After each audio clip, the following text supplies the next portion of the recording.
Hi, hello, Alison here.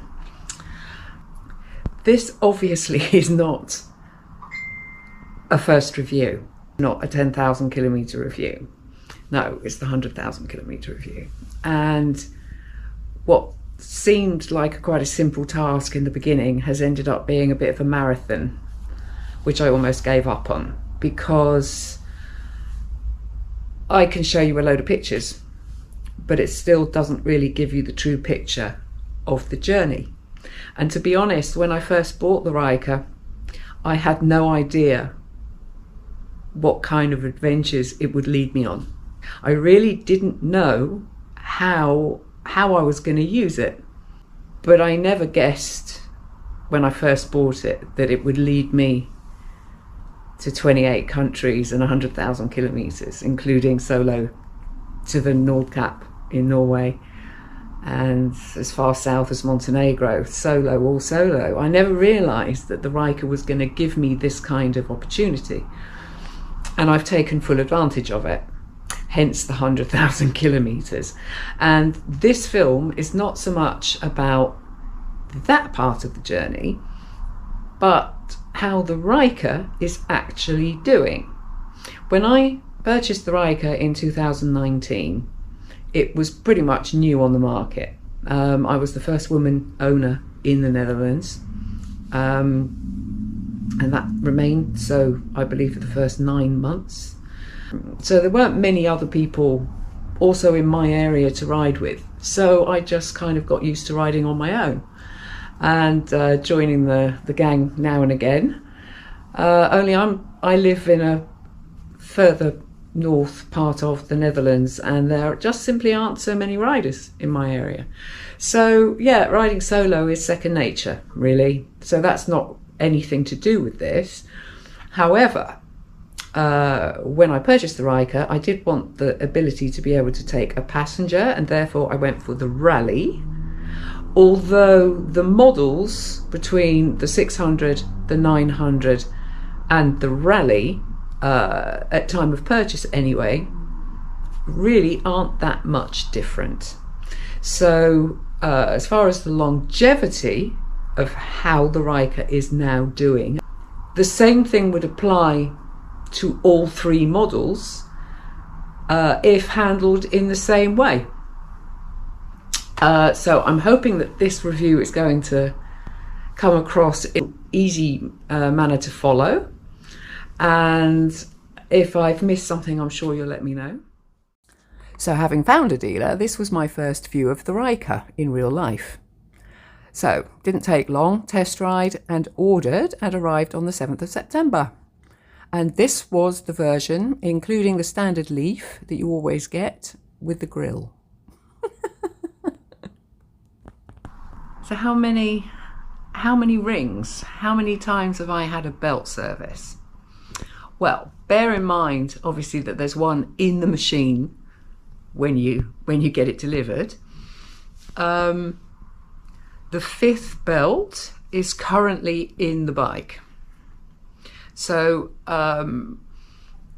in connection with the services, obviously, when you make an appointment, the chances are your Ryker is not going to be exactly on the 20,000 or on the 40,000 when you actually arrive at the dealers to have the service. And yeah, the next belt will be my 6th belt, and I'm talking about this baby. This is what gets changed. It's when you go from reverse to first. This is the clunk. This is what you hear basically engaging. And like this one, this is actually the 4th belt that I have in my hand here, and you can see it actually looks basically in perfect condition. And that's partly because it's a very good belt. I use the belts that the dealer provides, you know, and I believe them all to be manufacturers OEM belts, all of them. And people think I'm mad for keeping them. I actually make art. I make art from the parts that I have over. So anyway, that's belts. As we're on the motor, another question that's come up is, have I made any modifications to the engine, like tuning, that kind of thing? Answer's quite simple, really. No. I also then have no throttle response enhancers, pedal commanders, any kind of whoosh. Air filters. I have been having the usual paper air filters pretty much up to the last service, and now I have K&N. Yes, year one. I had my first service in the spring of 2020. I'd already been riding the Ryker for about 6-7 months. Through the winter, it wasn't much of a hard winter, so it was quite easy to do. Got good gear, so and this plays a part. I ride my Ryker literally in all weathers. At that first service, I had the sway bar, the upgraded sway bar fitted with the plastic links that it came with. And what I'm talking about here is the orange sway bar that is the Canam sway bar. And so it was fitted at the first service. So we're talking about 10,000 kilometers, all thereabouts. I think it was about 12 actually by the time I got, and that's what I mean about, you know, sometimes the times overlapping. Both the sway bar and the plastic links are still doing fine. And I'm mentioning this because there is a bit of a discussion about the links, and then really, to be quite honest, it just comes down to personal options. If you want a different color or you want to display somebody else's logo, then you go ahead and do that. But when it actually comes down to the basics, the plastic links that are currently on my Ryker have done mountain passes, 100,000 different bends, been through everything, absolutely no problem, and obviously because they're plastic, no rust. That brings me to another subject, rust. There is rust. The Ryker started to display rust in the first year. In fact, in the first couple of months. And in the beginning, I kind of put it down to the fact that she'd been outside in the rain, all weathers, you know, so you can expect it. I do not live on the coast. It's not, the air here is salty. For people that are living on coastlines to the sea, there is an element of salt in the air, and you can expect rust, and that would say increase it. Coming from an island myself, I know that every single car that had spent any time in and around Portsmouth, which is where I come from in England, every single car shows rust fairly quickly. However, saying that, my Ryker started to show rust in the first couple of months, and it mostly the wheel rims, because they're the most obvious because you can see them. And the 2019 and 20 Rykers anyway, I think up until 21 maybe, before they changed the wheel rim design, all of them, nearly all of them have shown rust. Saying that, at 100,000 kilometers, nothing has rusted through. And I'm not a fanatic cleaner, as many people who know me know.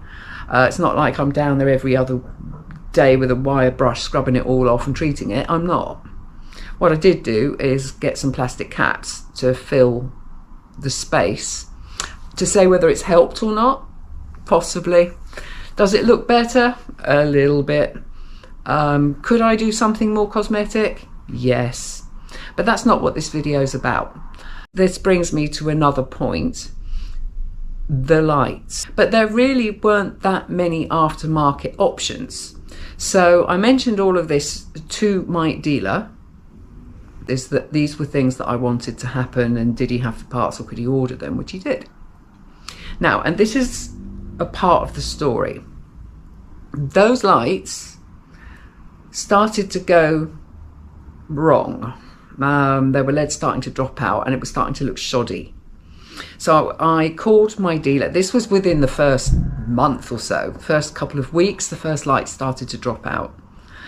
And I was starting to see reports of the same problems. People were posting photos of, especially the leads going out in the bottom left-hand corner first.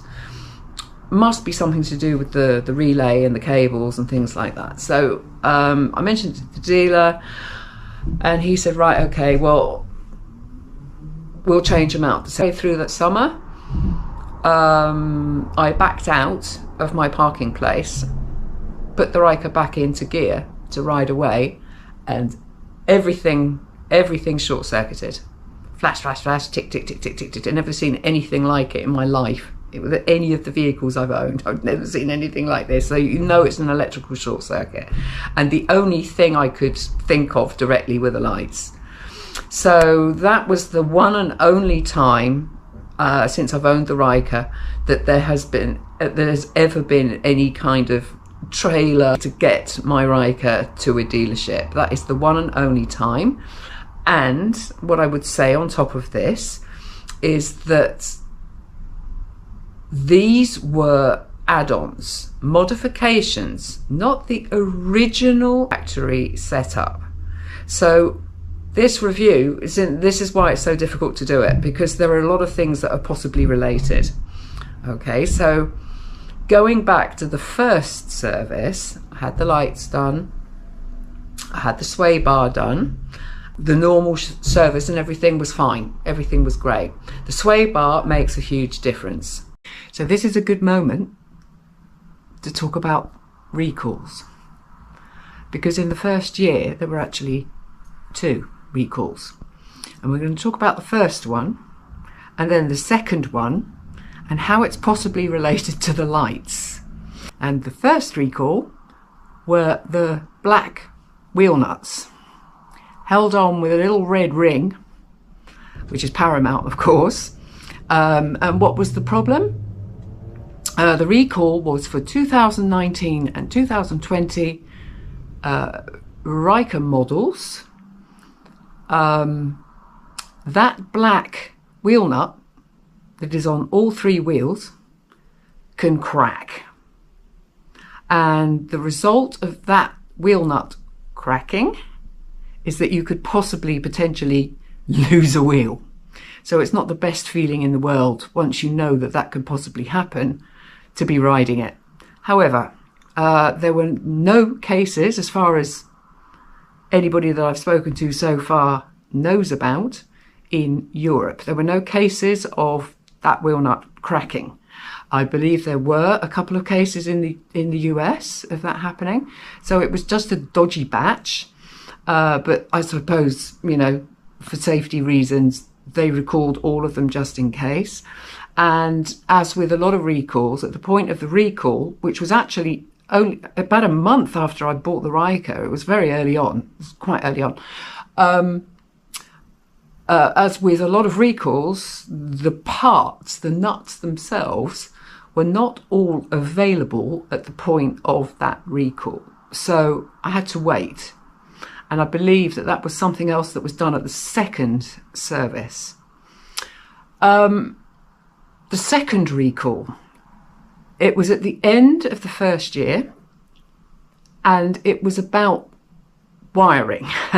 It was about cables, and it was about how they were fixed and how they were letting loose, or the way that the wires were being held under the fenders. Was not enough space between the tyre, or the wheel anyway, and the underside of the fender, which meant that the cables were working loose. And so that was the second recall. Now, if we think back to the problems that I had with my light set, it's potentially, and this is why it's so difficult to do this kind of review, is that potentially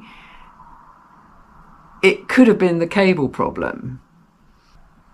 As having 2 sets of the sling mod lights, the leads were falling out before the lights failed. The benefit of the doubt, it may not have been the lights. There is actually a third recall. This was then another year later in 22. People were experiencing problems with the bike just cutting off, and potentially that it was the petrol pump that was causing that problem. Now, I never had a petrol pump shut off.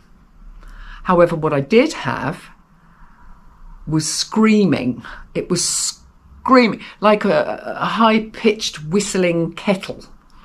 I can't really describe it as anything more than that. And what would happen is that if you got to a certain temperature, and especially if the tank was almost empty, but if there was sort of potentially more air in the tank than there was petrol at that moment, and it was warm, there would be a kind of build-up of pressure.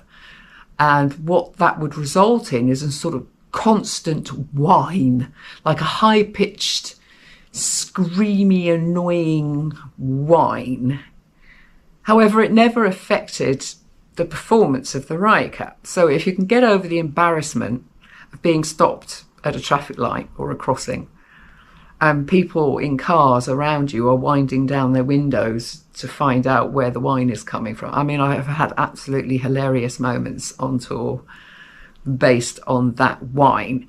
And initially I didn't quite understand what they were getting to with the petrol pump until I realised that the way to get around that in the situation that it was like screaming and it was hot, and you know what the problem is to release the pressure. If you have a locking petrol cap, you undo it, remove it, and inside the petrol cap, once it's all open, once you poke the flap that's on the inside of the petrol tank, it releases the air.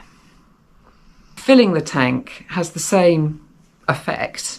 I think it just cools the whole system. If there's no air, if you just put relatively cold petrol in the petrol tank, it's cooled everything down for that moment anyway, and for the next maybe half hour, 20 minutes, half hour. It doesn't solve the problem, but it does hit the symptom. That was the only problem I personally experienced with the petrol pump. And as with the first recall, at the point that the recall was made, the parts were not available.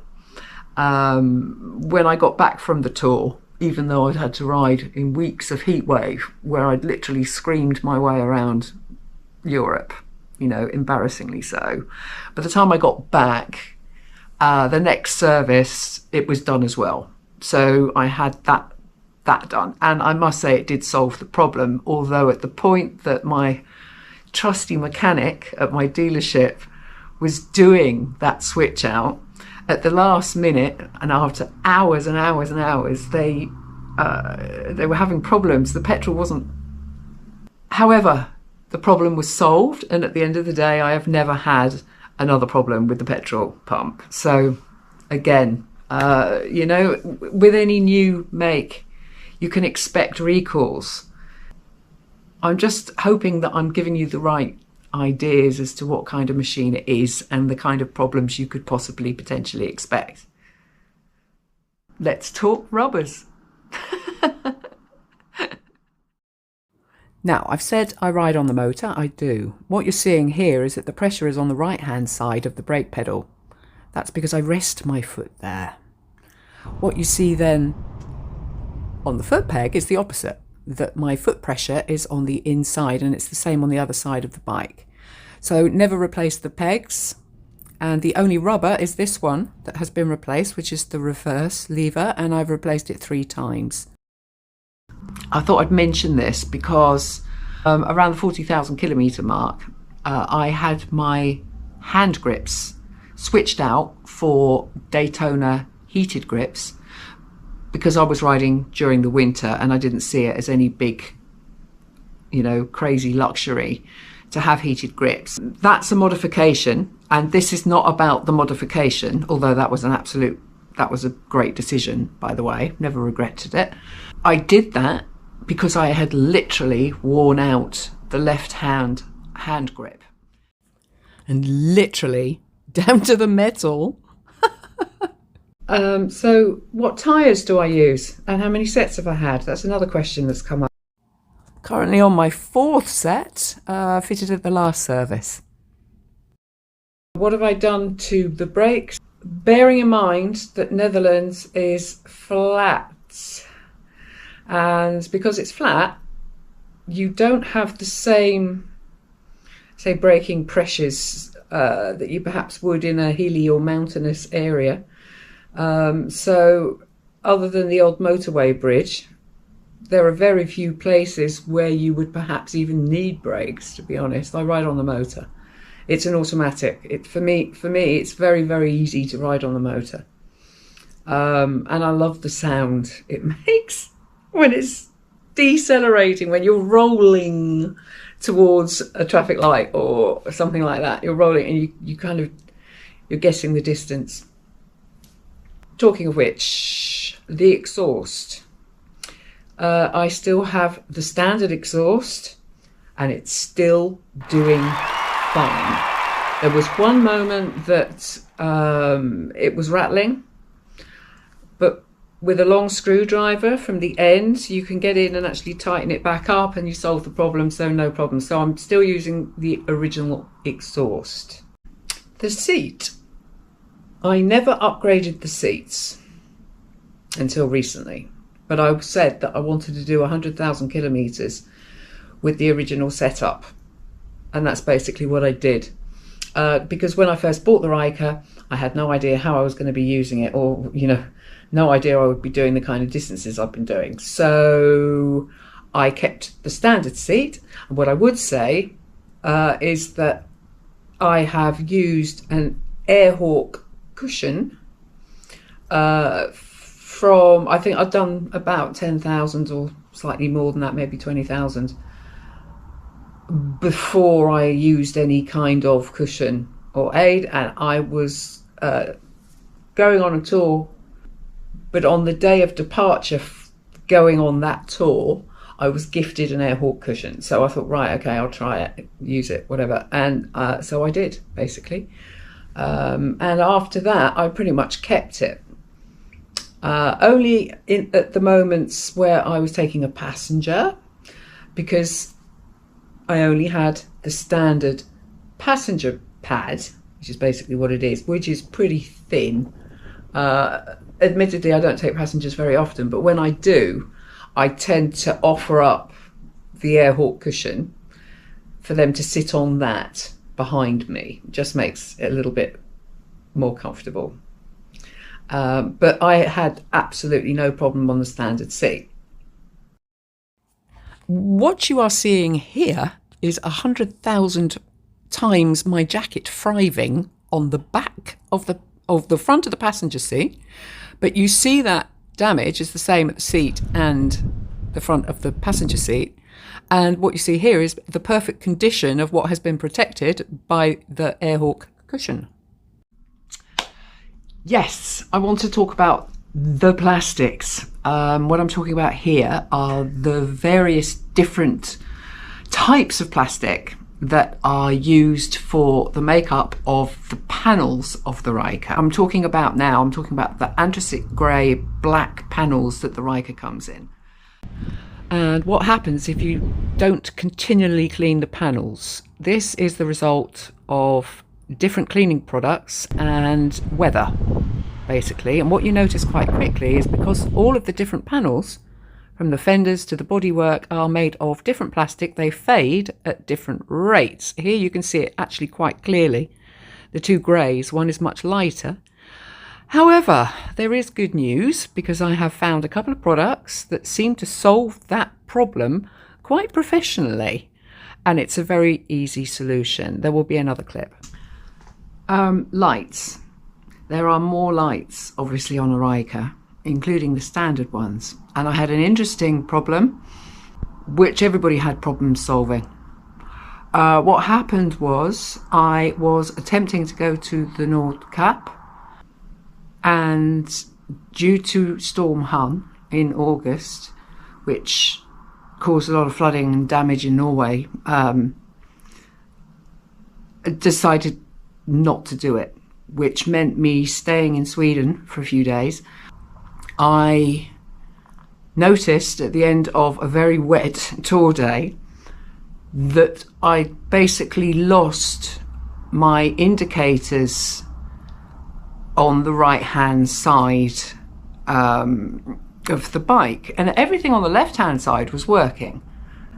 The left blinker, both front and back, the brake lights, etc. Everything that I had on the Ryker was working on the left hand side, but not on the right hand side. Again, it was another sign for me not to do the North Cap, the Norway thing, because the bike, there were so many little pointers telling me not to do it, and this was one of them. So I decided that, okay, that's just the way it is, and I will return to the Netherlands, get to a dealer, sort out the lights. Only it was a bit of a marathon, because although my lovely Swedish friends had made an attempt, like I had, I thought I'd kind of checked all the connections, everything was fine, you know, the bike was starting normally, everything was like it should be, except I didn't have any flashes on the right hand side. I still had headlights, but no flashes. And it was a real mystery until eventually I got a squeak from the workplace at the dealership that they had found the problem, and this was it. Two of the wires under the left hand panel, which is next to the frunk, as it's called, had basically snapped. They didn't appear to be under any particular pressure. I mean, obviously, maybe with all the left and rights, and maybe it had worn away at something that we hadn't seen, but it was an odd place for two wires to snap. Also, the fact that they were bound wires with the loom, the rest of the loom. There was no real reason why these two, they weren't exposed. So it was a bit of an odd thing to happen. We got to the bottom of it, or rather my trusty mechanic got to the bottom of it, diddly, and replaced the two wires basically. So again, yeah, some things are absolutely unexplainable, although there was a solution and it was solved, and again, touch wood, I have not had that problem since. And as, again, we're talking about electrics, and it seems to be a bit of a thing with the Rykers, the motor is absolutely 100%. The engine in these things is phenomenal. It's a great engine. It's a Rotax engine. Yeah, it's just a very reliable machine as far as that goes, until you get to the electrics. And what I want to talk about now are batteries. And batteries are such a thing. The battery I now currently have in the Ryker is one that got me out of trouble in Norway by a Canam dealership that I got very lucky at. Managed to find a dealership with about half an hour to go before they closed. It was a Friday, and when you're touring, you tend to lose all track of days, dates and times. The time sort of ceases to exist like that. You just think, oh, it's light, you know, it must be this time, until you're above the Arctic Circle. But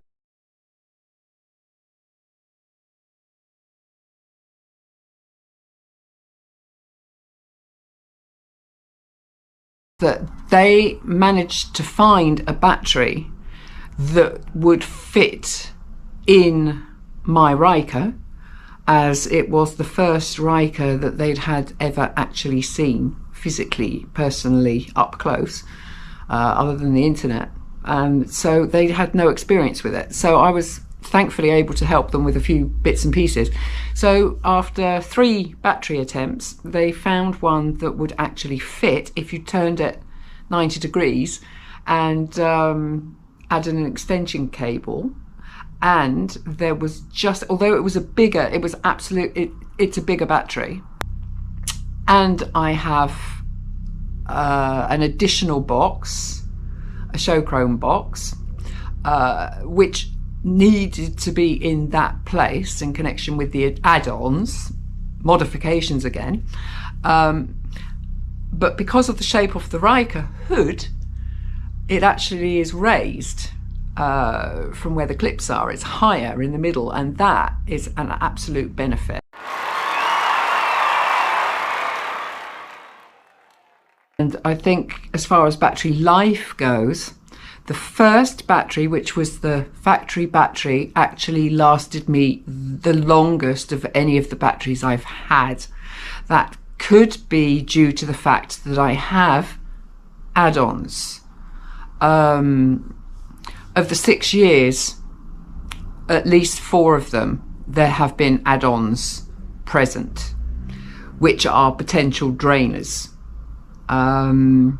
So again, you know, as far as the longevity of the Ryker, I would say that the best thing to do is actually nothing, or very little, especially when it comes to the electrics, because once you've lost the original loom setup, potentially you can have a problem anywhere. And what I never had before was any kind of electrical problems or a problem with the battery. Well, I hope you've enjoyed this review. I hope I've covered a lot of the subjects that you thought I was going to cover. And there is another clip about the journey, because it's so difficult to do something when you know you have made changes, and it is all part of that journey and the modifications, which I consider to be important, and some of them I just seriously had to do, and others have become necessary in the way I personally ride, which is completely different to everybody. Everybody has their own personal reason for riding, and at the end of the day, that's the most important point, that you find the machine that works out for you and get out there in the air, in the sun, and enjoy what the planet still has left for us. It's a big old world out there, and it's still possible to explore it. Bye for now.